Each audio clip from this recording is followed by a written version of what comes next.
Hope everybody's doing fantastic. Hope you had a fantastic weekend, and whoever your team was this weekend, that they won. I'm not gonna say who I had, but they ended up not winning. So anyway, that's okay.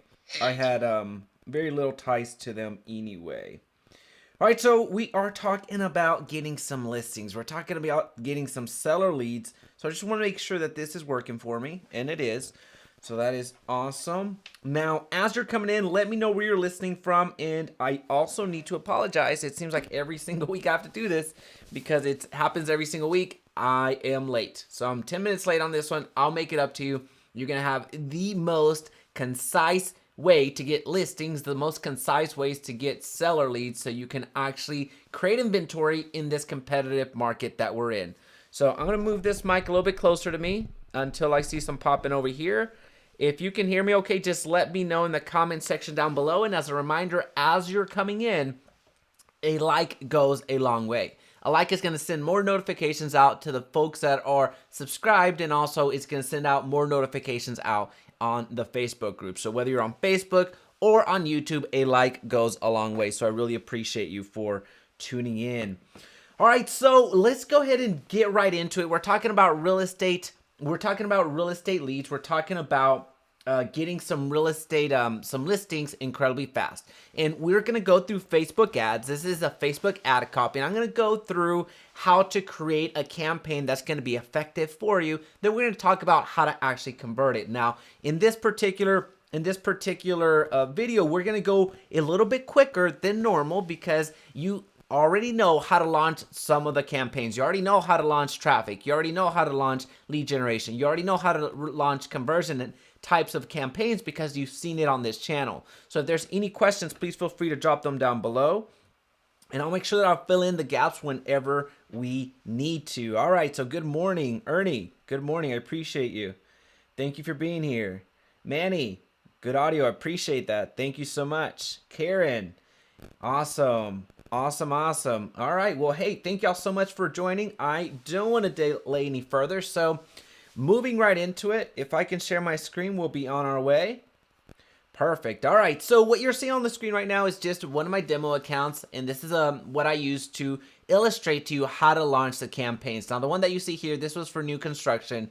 This is this one. I don't even remember when I ran this one, but this was quite a bit ago. So you see 30 leads here at $3.16, which is pretty darn good when it comes to new construction leads. But that's not what we're talking about today. What we're talking about today is creating an effective ad, effective campaign that's going to generate us some sellers. So that's what we're discussing.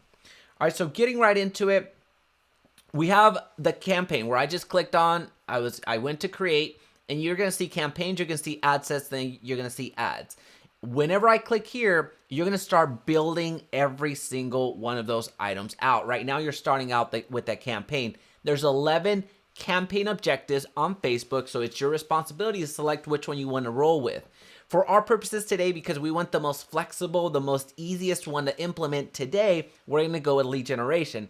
However, if you want to do this at a very extremely high level where you're measuring results time and time again and are measuring your landing page and your effectiveness there, then I'm going to ask you to start running conversion ads. Now, given the time that it takes to set all that up, we won't be able to go through conversion ads today because that involves you creating a Facebook pixel if you don't already have one. It involves you creating a installing the Facebook pixel if you haven't already done so. And it involves creating a conversion event, a custom conversion. There we go, a custom conversion, and then launching the conversion. So that would take us a little bit longer.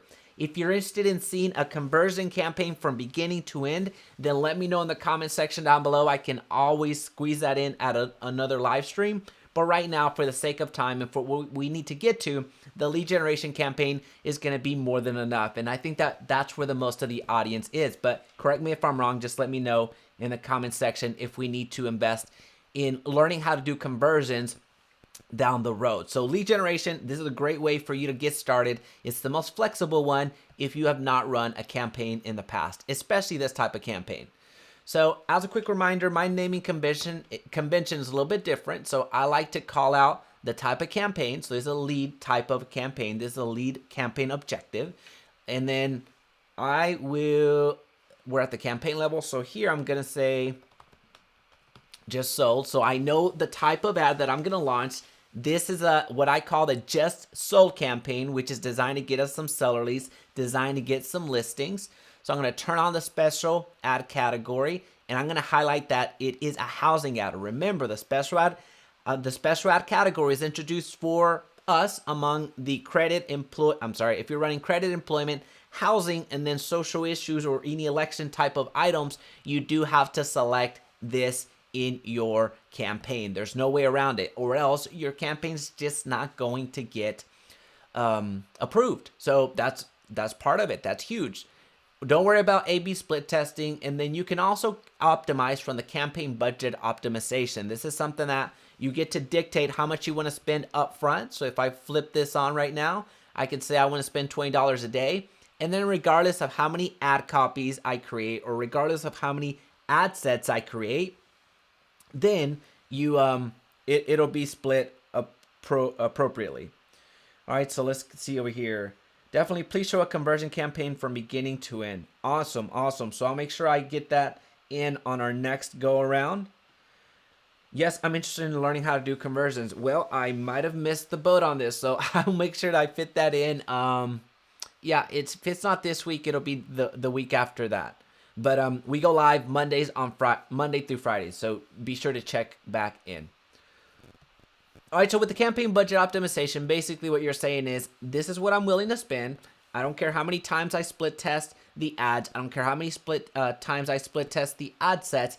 This is what I have to spend. Facebook, you go out there and optimize it for me. You go out there and give me which ad sets should be performing better, so you can automatically flow the money that way. So allocate the money, as opposed to me going and individually selecting, I want to spend $5 here, and then I want to split test, and for this split test I want to spend 5 more here, 5 more here. That there's no right or wrong. Facebook does prefer you select the campaign budget optimization, because this is where they've been going for the past 2 years, saying that this is going to be the only option. However, I don't like it, so I like to split test on my own. So we're gonna pick up the speed here just a little bit, because I mentioned that we weren't going to go too into them. So I will just, I'll pick up the speed. All right, so we have the campaign objective right here. This is naming purposes for me. The front-facing public does not see this. This is just myself and my team. So I'm able to see the type of campaign. I already know what I'm going to be split testing, or the audience that I'm going to call out. And then I also know the type of campaign that I'm launching. So this is just for me. The way that I break it up is on whatever I say first, that's the campaign. Whatever I put in the middle, that's the ad set. Whatever I put over here, that's the ad. So that's what you see right here. This is the campaign. This is the ad set. And then this is the ad. All right, so we're going to leave it at instant forms. Now, it's also important to note that here you can select calls, meaning people can call you directly. This started from the traffic campaign originally. That's when Facebook rolled that out, but now you're able to do that in your own ads here on the lead generation campaign objective. So that's pretty cool.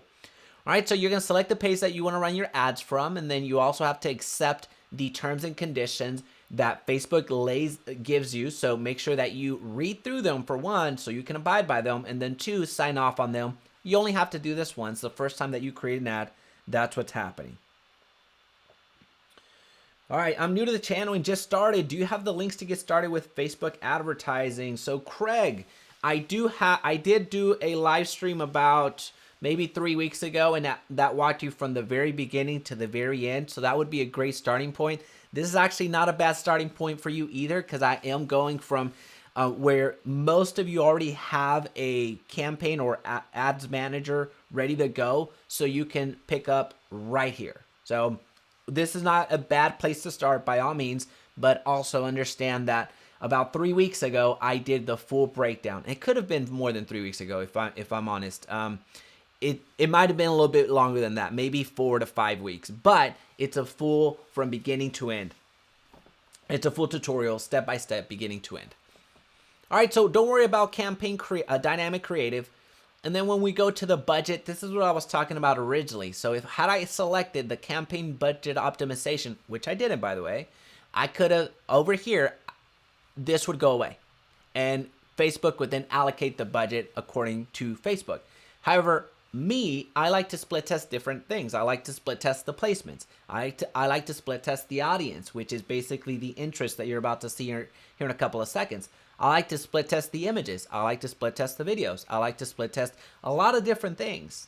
So I like to do those individually. And remember, when you're split testing, folks, you only change one variable at a time.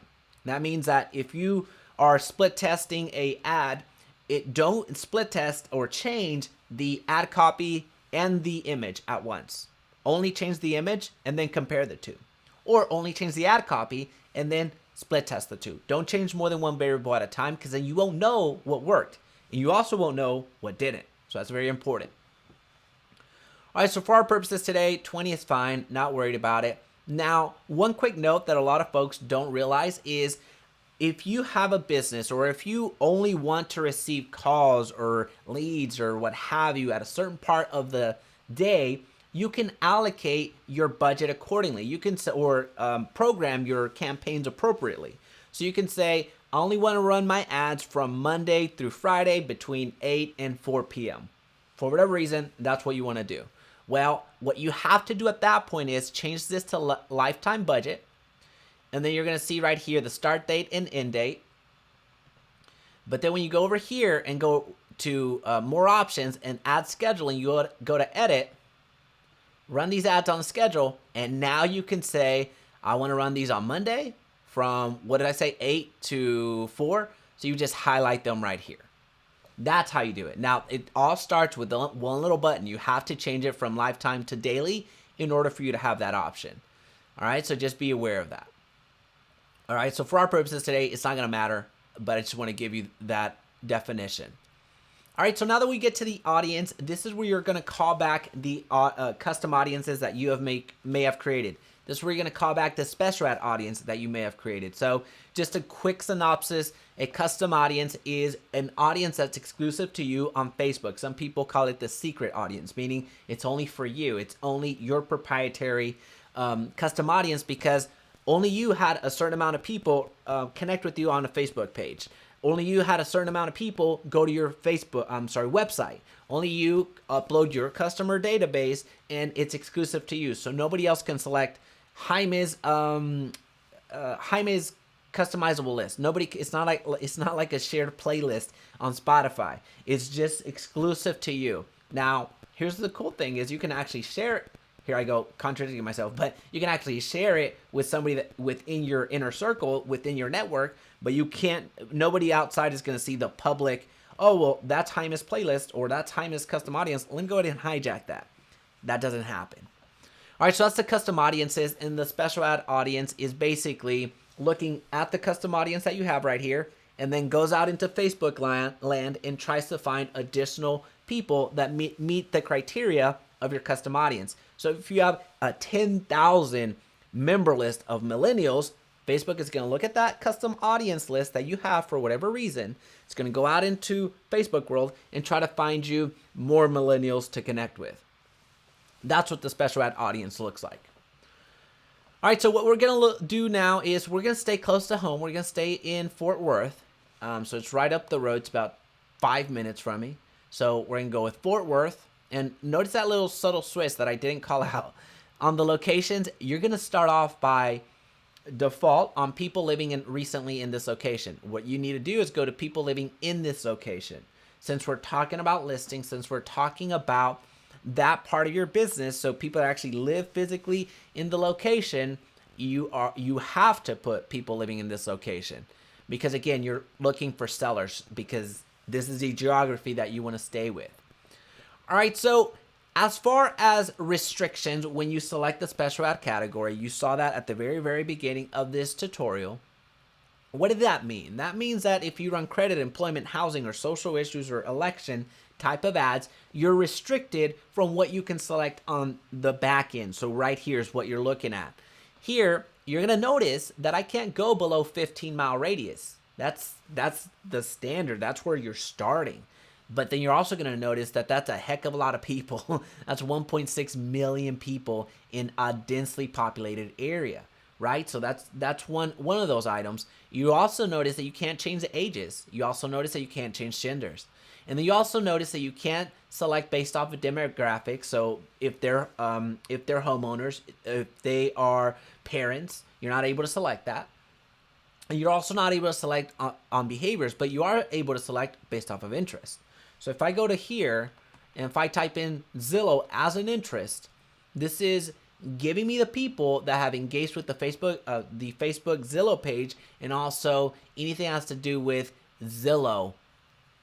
That's what they're interested in. Well, who's going to be more likely to be interested in Zillow stuff? Well, homeowners that are looking to buy somewhere else because that's where they went. Now, you also have other options. So if I go to suggestions, you'll see homes, house hunting, Trulia, first-time buyer, real estate, property finder, all that fun stuff. So if you're interested in the complete blueprint of what we're going through today, so from beginning to end, and also the ad copy that you're going to see in this very video, just go ahead and shoot me an email at admin@JaimeResendiz.com, admin, ADMIN, @JaimeResendiz.com. And my admins will get that over to you. I don't know what to tell you. So anyway, so what we're going to do is select the Zillow interest. We're not going to worry about narrowing the audience, although we certainly could. So we could say they need to like Zillow or engage with Zillow or be interested in Zillow, and they also need to engage with Trulia. You can do it that way. So if I go through here and I show you this, you're going to see that 200,000 potential reach went down to 62. Now, one of the things that I get all of the time is, hey, this little notification that says may get 0 leads. What's up with that? Why am I getting that? I thought you were a professional. Well, for one, slow down there. I get that a lot. One, I am a professional. So for one, let's start there. But two, it means nothing. This is, I can tell you 10 out of 10 times whenever this comes up, it's wrong. 10 out of 10 times it is wrong. So don't worry about that. That's just something that Facebook sends out there. It's not a thing. It doesn't matter. So just run your ads, see the results, and then thank me later. All right, so what I'm doing right now is I went to placements, and you're going to start off with automatic placements. And all of this is recommended. This is recommended more for exposure. The issue is we need action. We need action. We need people to give us their contact information.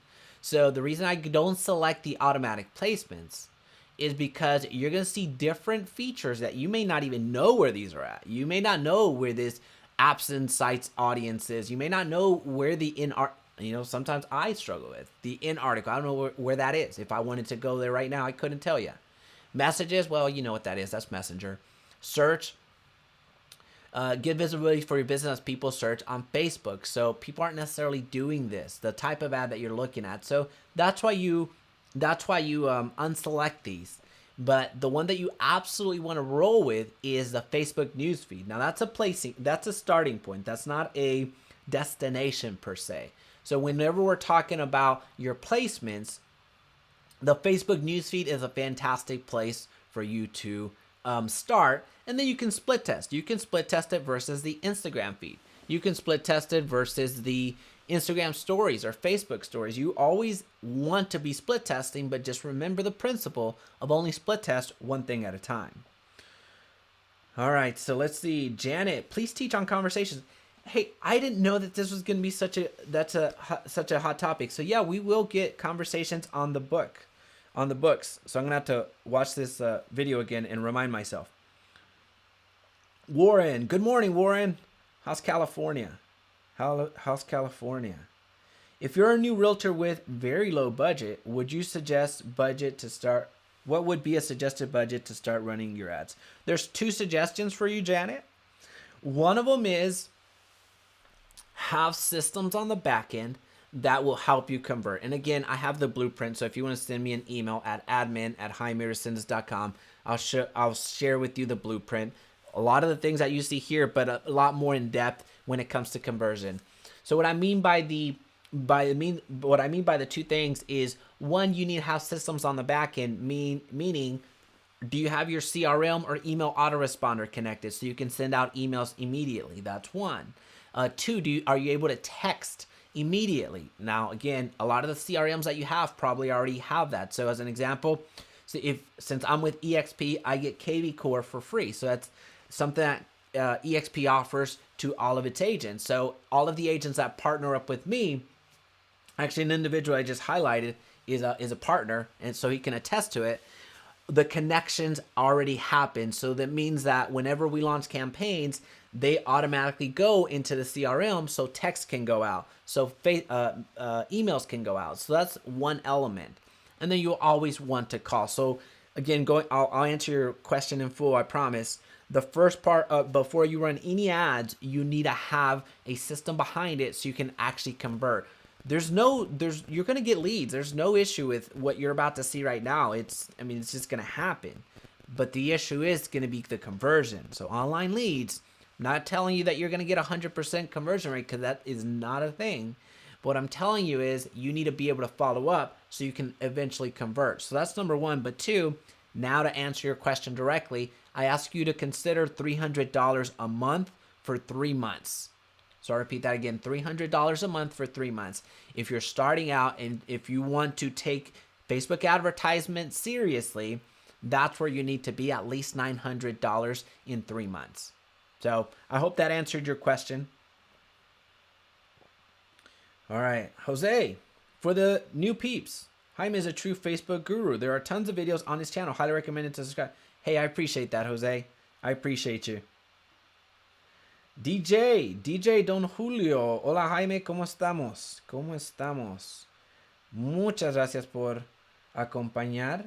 Jose Pineda, speed to lead, 100%. Could not have said it I should have just said that, because I spent 4 minutes on a soliloquy.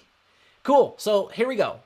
What did we just do? We just went through the campaign. We just went through the ad set, and now we're creating our ads. So this is the front-facing side. So if you want to look at it this way, at the campaign level, you're selecting what your goal is, your objective is. It's going to dictate what resources you need on the back end. So that's your prep. So if I select the lead form, I know that here, maybe if this is the first time you're running, this won't make much sense. But here we're on right now at the ad level, I'm going to create a lead form. If I had selected a conversion ad, we already told you the 4 things that need to happen.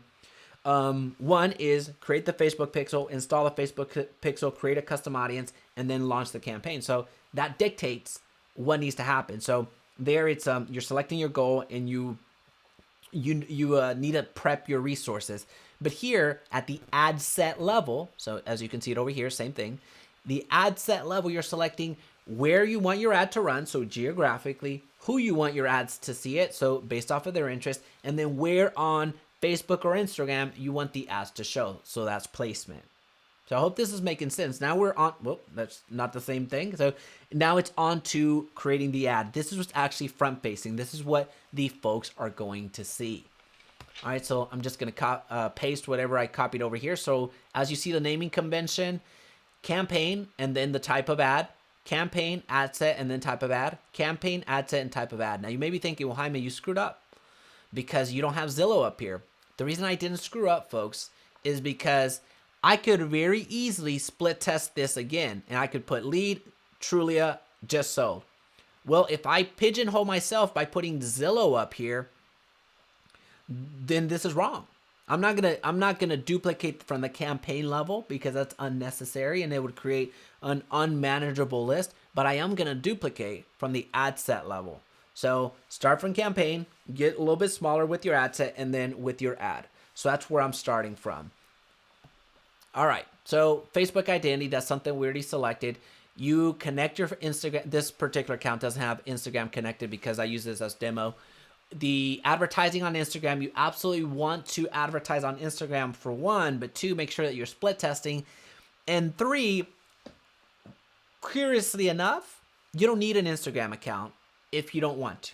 If you, for whatever reason, just don't want an Instagram account, I don't know why you would or wouldn't, but if you, for whatever reason, you didn't want one, you don't have to. You can actually advertise from Facebook and only Facebook, and it's still going to show up on Instagram. However, I do encourage you, if you do have an Instagram account, go ahead and connect it. Go ahead and connect it, and then launch your ads from there as well. So that's something that you absolutely want to do.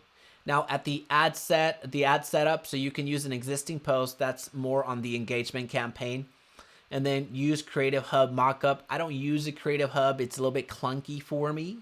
So create ad, that's where you need to be. And then you get to select, do you want to advertise with text and an image or with text and a video? You need text for sure. So this right here is not going to fly, even though I have an image, I need text. But then you also need to select, do I want an image or a video? And then carousel is just individual cards. If you're running a new construction ad, carousel cards are fantastic. So carousel ads, you'll have one right here, you'll have the other one right here, the other one right here. So highlight different models of the home. That is fantastic. But for our purposes today, what we're going to do is we're going to run a just sold campaign. So I'm going to go and change media real quick. I'm going to upload a random image, whatever it happens to land on. There we go. Now, here's the thing. Here's the thing about sizing. You see the difference? So that's why we don't broadcast across the boards. That's why we don't advertise across all placements, because they're going to change. And even that looks a little bit sideways, doesn't it? Must be the angle. All right, cool. So now that we're here, let's check in on some questions. Let's check in, because we're about to get to the big reveal, guys. We're there. Bum. Julio Romero, welcome. Hola, ¿cómo estamos, Julio? ¿De dónde eres? ¿De dónde eres, Julio? No te hagas. Thank you so much. You're welcome, Jeanette. Appreciate you being here. Sorry if I missed it, but do you add all of your interest in one set? No, that's a great question. And the interest, that's a split. Let me make sure I say this right without sounding like English is my second language, which it is, by the way. Interests are split testable. Yeah, that'll work. So interest is something that you split test. So if I would have selected Zillow and I would have selected or Trulia, not and. If I would have selected advertise to anybody that likes Zillow or Trulia or Homes.com or house hunting or luxury real estate or blah, blah, blah. If I would have selected 5, 10, 20, well, guess what? The ad campaign may just absolutely crush it. I may be getting $3 a lead in a market. This ad copy is getting us $3 for seller leads, folks. For seller leads, $3 a lead, which is insane. But that's not on all markets, so just be aware of that. That's abnormal. So if it goes out there and crushes it, and I selected all these I selected all these interests, well, I don't know which one actually crushed it for me. I don't know if it was a Zillow, if it was a Trulia, if it was a Homes.com. So that's why you're split testing them. And that's why you change the ad set, and then you keep the same ad, because again, you're not going to split test two variables at the same time. And then you keep building from there. So that's a great question. I appreciate you answering that, asking that, Chuck, because that's important. Warren, yes, working with Jaime on Facebook ads has been amazing. I've received over 30 quality leads in just a couple of weeks, and by using ESP's KV Core CRM, I've connected with them. Awesome, Warren. Hey, I appreciate that. I appreciate you sharing that. I've connected with them in a few short minutes. There you go. Appreciate you, Warren. Appreciate you being here. Mike, great job. Hey, thanks, Mike. Boston real estate agent. Awesome. Cool. So I think we're up to speed now. And let's see if I have my ad copy ready to go. And I do. And we're going to go to primary text, and here we go. All right, folks. So you can do one of two things. You can either pause the video now and then just copy this into your notebook or into your Evernote or email this to yourself, or you can email me at admin@jaimeresendiz.com to get this, so you don't have to copy it, and also all the steps needed to get to this point and all the steps that we're going to talk about on how to actually convert these leads. But I'm going to give you a couple of seconds to digest what's going on the screen right now. So what's happening is we're calling out the city. We're calling out who our target audience is. So in our example, we're in Fort Worth. So Fort Worth homeowner. That's who we're speaking to. If you're not a homeowner, then keep scrolling. I don't care. So that's who I'm speaking to. So if you're a Fort Worth homeowner, then you need to stop. But if not, keep going. Are you curious if now is the right time to sell? Well, hadn't really considered it, but now that you ask, well, the owners of, and then here, okay, I had to add this after the fact because I realized that some of the ads that some of the clients that I work with on a one-to-one basis, and also the agents that I work with at EXP under my team, they were being too specific.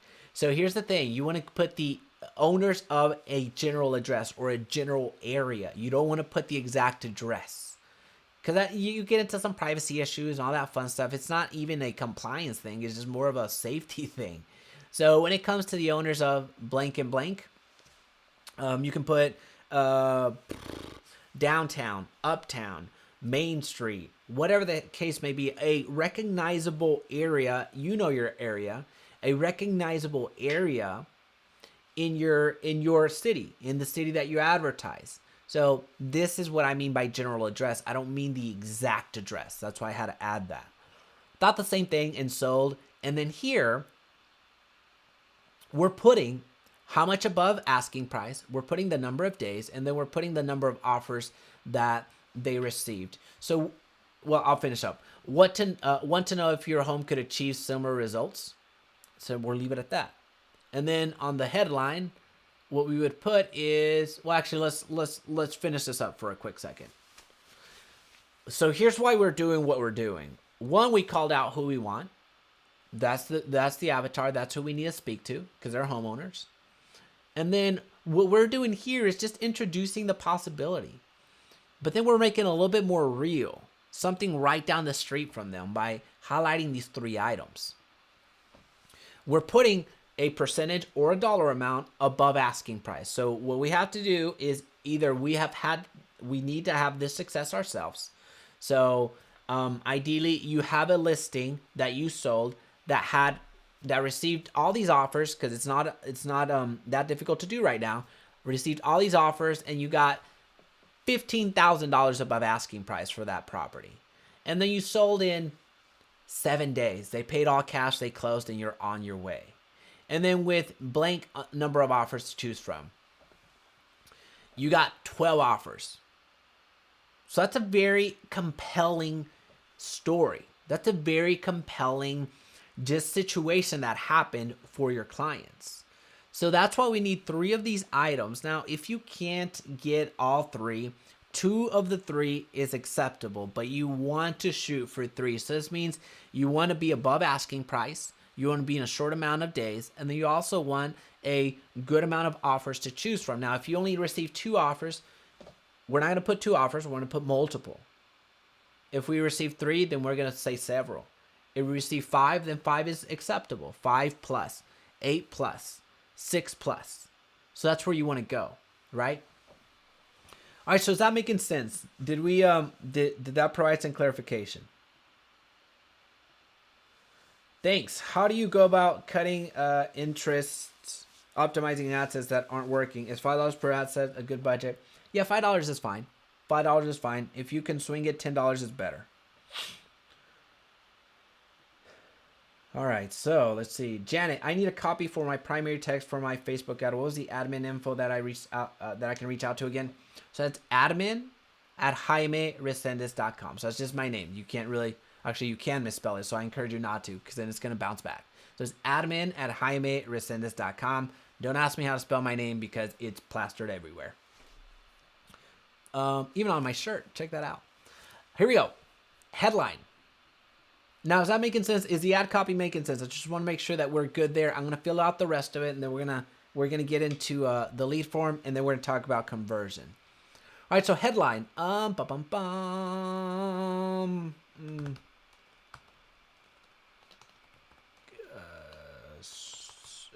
Let's go with commitment free,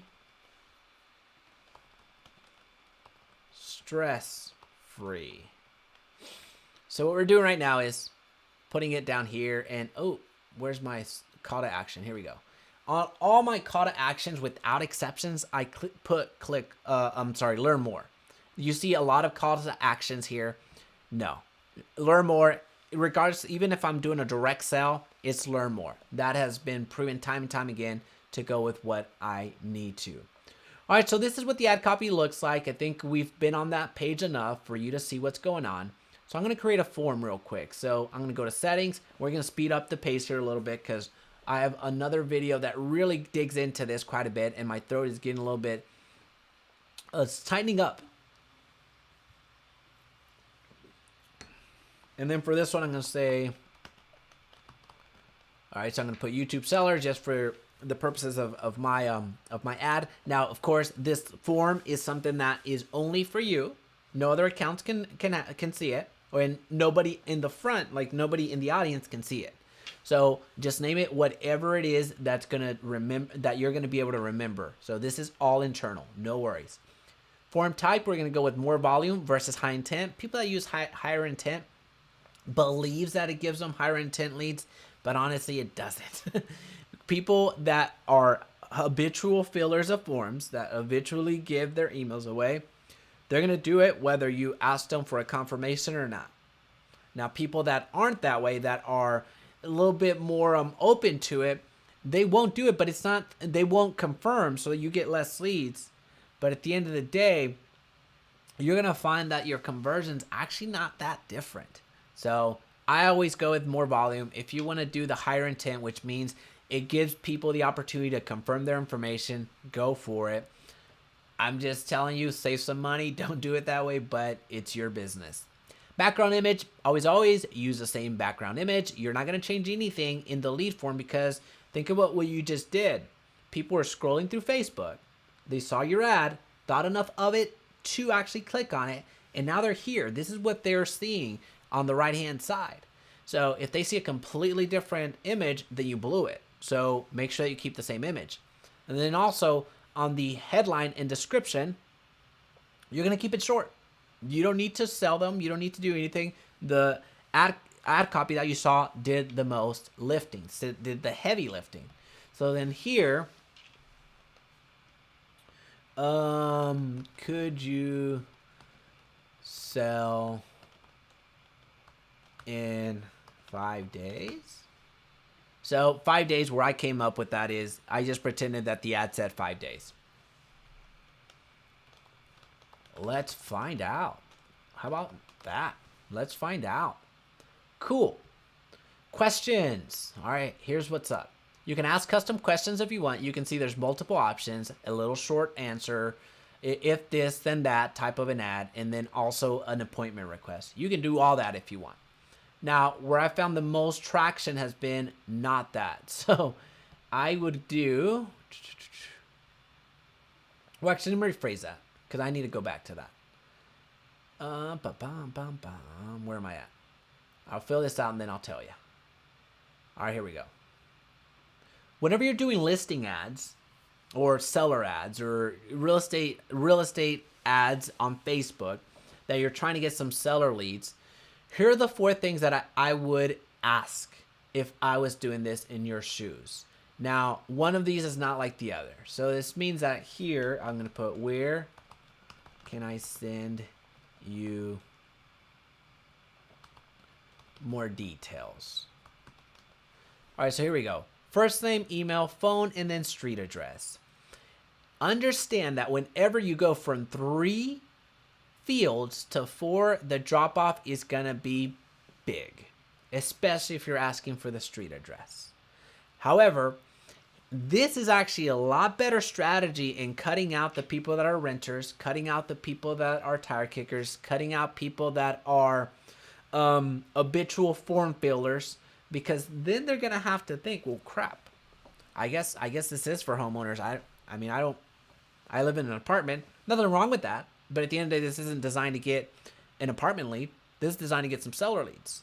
So understanding that whenever you ask for that street address, it's going to cost a little bit more because it's a different field. You need to reach a lot more people to get the same amount of leads. So the ad cost is going to go higher and you're going to get less amount of leads. So, I mean, if you have the same budget, and the cost per lead costs a little bit more, well, the quantity, we all know math, goes down.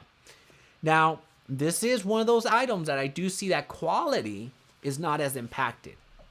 I'm sorry, let me rephrase that.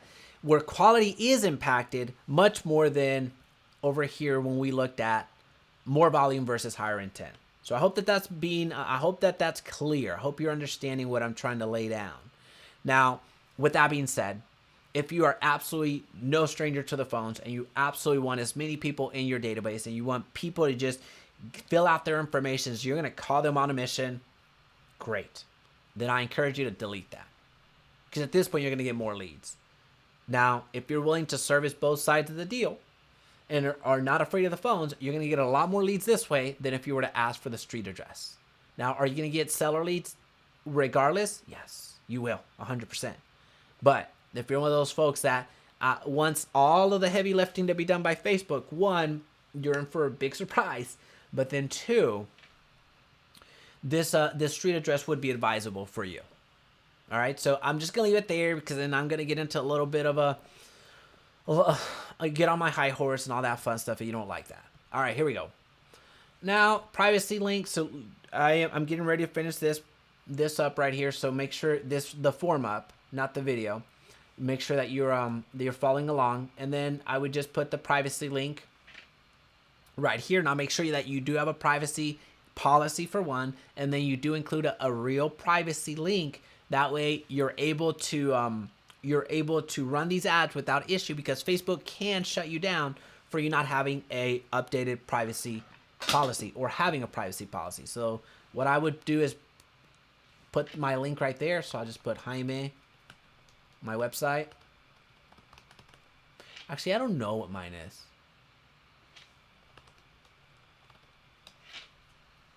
We'll find out together. Here we go. Here we go.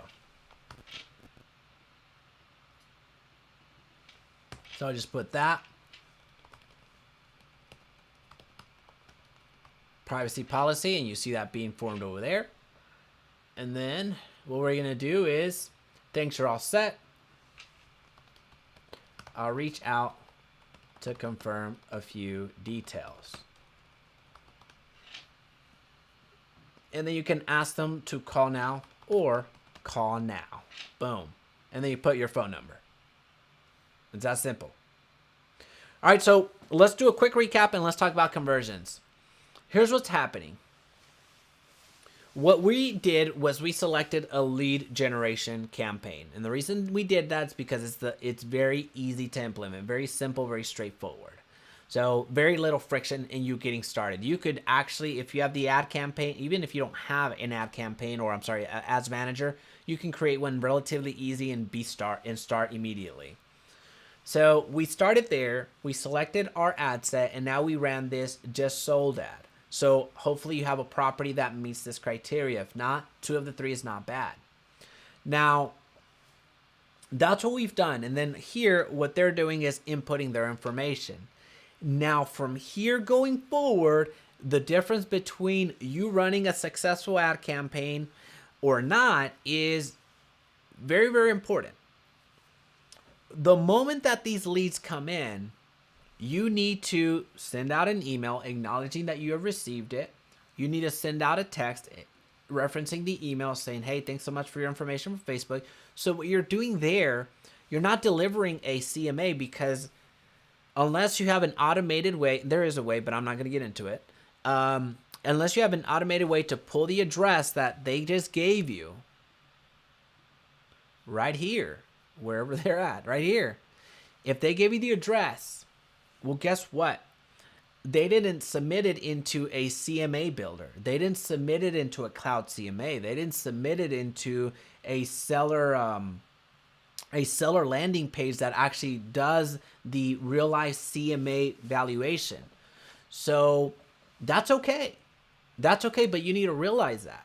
You need to realize that these leads that are coming in, you're going to send out that email confirming their information and acknowledging that you've received it, and you're sending out the text. Not not to actually deliver on the goods in this particular ad copy. I have to be very clear on this particular ad copy, because you've seen other buyers like the just listed, the coming home, the open house, the coming soon, the price drop ads. The emails do provide the information, but here you don't have any information to provide them so far because you haven't done a actual analysis of the property. So the issue now becomes is the email and the text is just to acknowledge and prime them a little bit that, hey, they just gave you their contact information from Facebook. So the moment that you give them a call, it's not going to come out of the blue.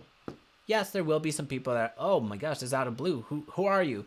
I didn't give you my information. Oh, really? Because I just got it. Anyway, so all this stuff, right? So we see that. And if you run any online leads in the past, you know what I'm talking about. So now the thing is, the big resistance that I get with agents that I work with is, well, I don't want to call them because I haven't done the valuation. It doesn't matter. It doesn't matter if you haven't done the evaluation. So the reason that you're calling them is this making sense so far? I just want to make sure that I get the right pulse in the room.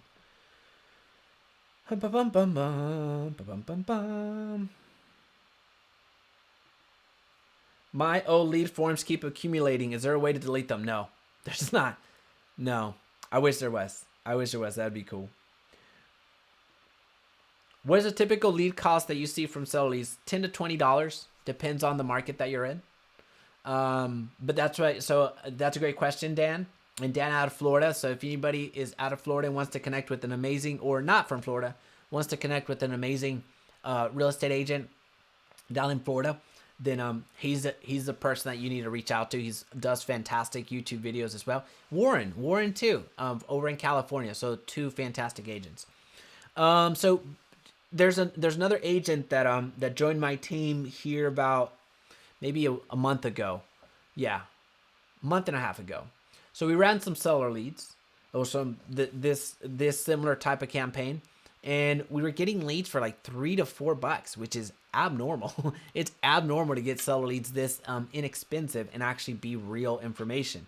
So back to your question, Dan, which is a very valid one, $10 to $20 is where you're most likely going to be. Ideally, of course, it's below 10, but I just want to set realistic expectations. I would say that Facebook ad is a phishing, but you still need to prep the fish and cook it, follow up, and convert. Jose, you're coming up with some good analogies. I appreciate that. Yeah, that's spot on. You're coming on. I mean, that's just spot on. Does KVCO automatically pull from Facebook, or do we need to load them in? So you can automatically connect them for free. You can do that through API Nation. Since I have the enterprise account for Zapier, and I do so much with them, I connect them via Zapier. But a lot of the agents that I work with, let me rephrase that. I'm not a big fan of spending other people's money. So if there's a way to get that for free through what's already been offered, especially at EXP, so with the agents, some of them, again, I mentioned they're already a part of the team, actually multiple people now that have commented, and they could tell you, but there's a free connection that you do have to connect, that you have to make that connection. It's through API Nation, but you can do it from a paid perspective. So Zapier is what I use, but that's because I have the enterprise account already. And I just want to have one place where I can troubleshoot and one person to really choke if something goes wrong. But anyway, yes, absolutely yes, you're able to do that. Yes, it's making perfect sense. Great. I'm not really into emojis. Do they really work? You may not be into emojis, but that your customer is. So, yeah, they work. They work all day long. All day long. It's a great pattern interrupt. You may not dig them personally or not personally. Your audience does. Your audience does. It's a great pattern interrupt. Yes, sounds good. Awesome. Cool.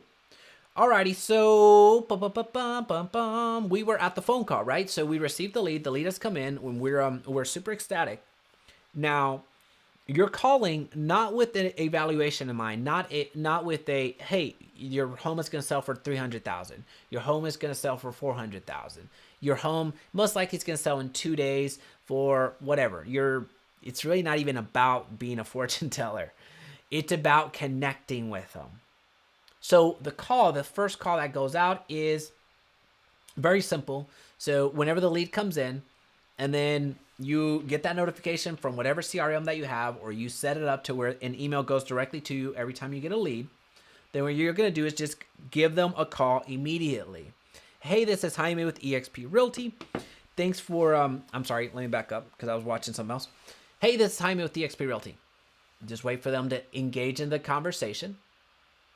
So either if you want to do the pleasantries of how are you, how's your day, blah, blah, blah, what have you, just bring them into the conversation. So once they're in the conversation, you have a dialogue at this point. The last thing you want to do is, hey, this time it was eXp Realty. Thank you for submitting all of your contact information, even private sensitive information that you might not share with anybody else. Thank you so much for submitting that information. I have the valuation of $500,000 for the house that you just sent me on. Oh, turns out that it was a wrong address. You're not going to vomit all that, obviously. Yeah, I mean, I'm being a little bit extra there, but just understand that you're going to invite them into the conversation. So once they're in the conversation, it's great. Cool. Thanks for calling or whatever. Doesn't matter how they respond. You're calling with an agenda. So once they acknowledge your pleasantry, so hey, it's Time with eXp Realty. How are you? Great. Awesome. Hey, so I just wanted to thank you for requesting an analysis of your home on Facebook. Did you get my email by chance? And what I'm asking there is, the reason I'm asking that is I'm deflecting from me because they heard eXp Realty. They heard, oh, this is a realtor. They heard this is a real estate agent. But what I'm doing is, hey, no, did you just get my email? That's all that's all I'm asking. I'm just deflecting, is a better way. I'm deflecting the attention. Because at that point, it's not, oh, this guy's going to sell me. It's about, well, it's probably, I don't know if I got it or not. I literally submitted it 2 seconds ago. Cool. So whenever I ask that question, I really, at this point, honestly, I don't care what the answer is. I'm going to ask the same thing anyway. So whether it's yes or no, then I'm going to get into it. Awesome. And that's my response to it all. Awesome. Whether it was, yeah, I checked it, or no, I didn't, really doesn't even matter because the email doesn't have much information at all. Actually, it doesn't have any information at all in this particular campaign. It's just the same type of script that I use from the buyer leads. So remember, on the buyer leads, the just listed, the open house list, the all this other stuff that if you're in the course, you'll know what I'm talking about. And if you're part of my agents, then you know exactly what I'm talking about there too. Is pretty much the same script from the buyer seller side. And the only difference is from the seller side, I'm asking some qualifying questions of, hey, so just now that I have you on the phone, one quick question. Is the roof new? Again, I do zero research. I don't go to Zillow. I don't even know if there's a lot there. I don't care. It doesn't matter. So it's, hey, is the roof new? Or ask it in some different way. Cool. Have you had any foundations issues? No. Yes, no, whatever. And then ask about the HVAC. So those are really the big three things that I like to ask about, because I'm just qualifying the property, if you will. So really the reason I'm asking this is, one, to get a better evaluation of what the home is actually worth. I'm not going to do it on the phone with them, but I'm just getting this valuable information. So I verified that the information is real. I verified that they're homeowners. I can get into some more financing questions if I want, but that's not going to matter. What's more important for me is what their intentions are, what their motives are. So that's one of the two things that I want to accomplish with that call, finding out what their motives are. Are you getting this valuation or seeking this analysis because it's just for fun? Are you trying to reduce your taxes by doing a property protest? Just getting that information, trying to get their motives. But the second thing that I want to accomplish with this phone call, which can go every which way, is that follow-up call, or that follow-up in-person meeting, or that Zoom call. Because if they're telling me, yeah, we're thinking about selling the house, we just wanted to see what it was, we wanted to see what it was valued at. Awesome. Awesome. Cool. So let's do this. Let me get this analysis done as accurately as possible. Just give you a true representation of what you can realistically expect. Now, is it okay if I drop by just to see the property, just as well, tomorrow at 4 p.m.? And then they'll give you the answer yes or no. So what you're doing at that point is you're setting up that next point. So if they told you they're a little bit closer to making the decision, then you're no different than what you do now. You want to get in front of them as soon as possible, right? Now, if they're telling you that, we're just looking at things, looking at options, awesome, cool. Well, I'm still going to do the analysis, but you're still going to set up that next. You may not go physically for that next one. It may be a Zoom call, or it may be just a phone call, but you're setting up that other meeting. So that's the second thing that you have to accomplish in your first outreach. So again, just a quick summary. You're calling, you're reaching out to them, and all that fun stuff. I just went through a few brief examples and strategies on how to start the conversation. But then what's most important to you is finding out that motive. Why did they give their information? Or do they even have a house? That's very important before you go through the trouble of doing an evaluation on a property that doesn't exist, or doing an evaluation on a property that's not even owned by the people that they gave you their contact information. So don't waste your time. Just reach out to them. So that's finding the motive. And then 2, setting up that next appointment. That's what's happening here. Is this making sense? Alrighty, so cool. I'm just going to go through here one final pass. That was about the conversion. One last item I wanted to cover here is what we just went through, the step-by-step, the ad copy, the conversion tips. It's actually a little bit better laid out than I just shared, because I wasn't even planning on doing the conversion part. I just felt bad for being late. So there you go. My lateness became my shame, and my shame became valuable information for you. I wasn't gonna talk about how to actually convert them, because there's a lot of key stuff there that I've paid thousands of dollars to learn the hard way. But anyway, that's what's up. If you want the entire blueprint on what just happened here, email my assistant, so admin@JaimeResendiz.com. I'll connect and let them know to send you the contact information from there. I'm sorry, the blueprint from there. So just please make sure that when you email, though, that you reference this video. So either reference the title or seller blueprint, whatever the case may be, but just please reference this, so I don't have to get involved and say, hey, yeah, it's about this video. It's gonna save me a lot of time. So please make sure that you reference this video. All right, folks, so it looks like we have all of the questions addressed. We did it under 60 minutes. Really am impressed about that, because for the amount of information that we covered today, it should not have been less than 60. I really do appreciate you spending these couple of minutes with me. It's very, it's humbling. I appreciate it. If there's any questions on what you saw today, please feel free to send comment down below, and then also send me an email if there's anything that was left open. But outside of that, make it a fantastic Monday, and I'll see you on Friday.